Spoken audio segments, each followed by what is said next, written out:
Fala galera, beleza? Tá começando mais um Papozinho. Hoje é dia de a gente falar sobre esse quadrinho aqui, Uma Estrela da Escuridão, do André Bernardino, uma adaptação em quadrinhos, né, do André Bernardino. É um lançamento aí da Jupat Books, selo da Marsupial Editora, selo de quadrinhos deles.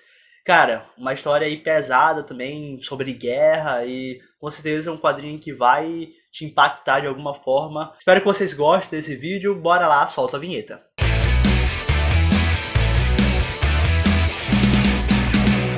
Então, pessoal, esse quadrinho aqui foi um lançamento da Jupat Books, como eu já disse, né? Foi uma obra vencedora aí do PROAC de 2016, lançada no finalzinho do ano passado. É uma adaptação de quadrinhos de uma obra homônima lançada, escrita, né, pelo Gabriel Davi Perim. No caso, esse quadrinho que foi feito pelo André Bernardino. Cara, é um quadrinho, é uma história que conta sobre o único brasileiro sobrevivente do Holocausto. No caso, esse sobrevivente, esse brasileiro, o único brasileiro que sobreviveu ao Holocausto é o Andor Stern, que está vivo até hoje. E ele vivia na Hungria, né, quando ele era adolescente e tal, ele já sofria ali toda a discriminação por ser judeu. E quando a Segunda Guerra Mundial começou a realmente ficar mais pesada, quando o cerco realmente começou a fechar ali, ele se viu no meio daquele inferno que resultou ali na separação da sua família e de seu envio para campos de concentração, entre eles Auschwitz, né, que é o mais famoso de todos. Cara, fome, violência extrema, a barbárie mesmo, tudo passou a ser parte ali da rotina do Andor quando ele viveu aí quando ele viveu aí esse inferno, né, esse pesadelo na vida dele. E durante o quadrinho a gente vai vendo aí momentos marcantes aí do Andor, durante essa época aí da vida dele e até o momento em que ele é resgatado, cara. Então, é realmente um quadrinho que ele não te poupa de momentos realmente tristes, cara. Não te poupa de momentos pesados. Ele mostra ali a realidade do que aconteceu de verdade, os relatos aí do Andor. E, cara, é triste, é pesado demais. Acho que quem já leu Maus ou quem já viu filmes aí sobre a Segunda Guerra Mundial, sobre o Holocausto, sobre o nazismo, sabe bem o que eu tô falando. Tem execuções, tem cenas de execução, vai mostrando a degradação dos seres humanos, como que eles, enfim, como que os judeus que estavam ali em campos de concentração realmente definhavam, brigavam por migalhas de pão. Cara, desde até canibalismo, cara. Até canibalismo aparece aqui nesse quadrinho. Uma das cenas que mais me marcou, eu falei coisas horríveis aqui, né? Mas uma das cenas que mais me marcou foi uma cena que mostra um nazista pegando o bebê recém-nascido das mãos de uma mãe, né, judia, pega e joga a criança com tudo acho que na porta do trem, algo do tipo assim.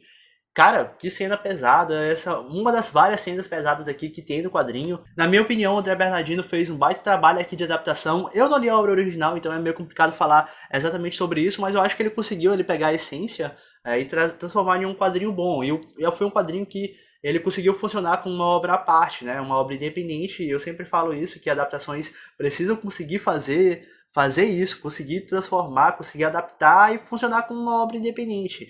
Não pode ser aquele negócio de que, você leu isso aqui, não gostou, mas tem um livro lá, se você ler o livro, você vai gostar. Não, eu tô lendo o quadrinho, eu tenho que gostar do quadrinho, e o quadrinho faz esse papel muito bem, e os desenhos dele, cara, tem algumas coisas que eu não gostei, em alguns momentos aparece que a expressão do personagem quase como se estivesse meio bugado, aquelas coisas de videogame, que a expressão, o olho tá meio estranho e tal, só que são alguns momentos, apenas alguns momentos aqui.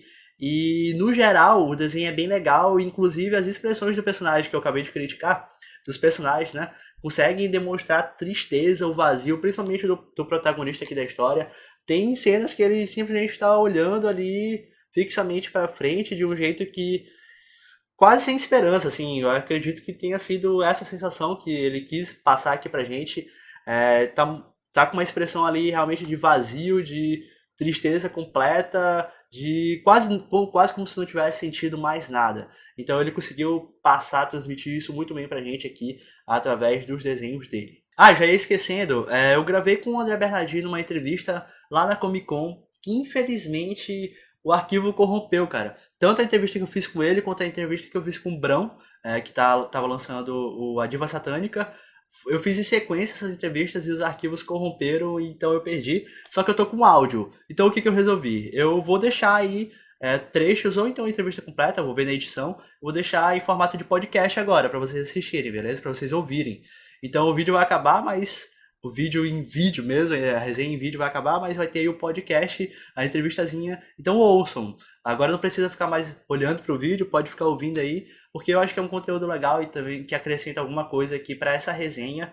Então é isso aí, espero que vocês tenham gostado. Não esqueça de se inscrever no canal, dar like, procure o Instagram e o Facebook do Papozinho, tá tudo aqui embaixo. E fiquem aí com essa entrevista em formato de podcast. Valeu, até a próxima. Fala galera, beleza? Estamos aqui na Arts Alley da Comic Con Experience e eu tô aqui ao lado de André Bernardino. Tudo bem, cara? Beleza, tudo bom, pessoal?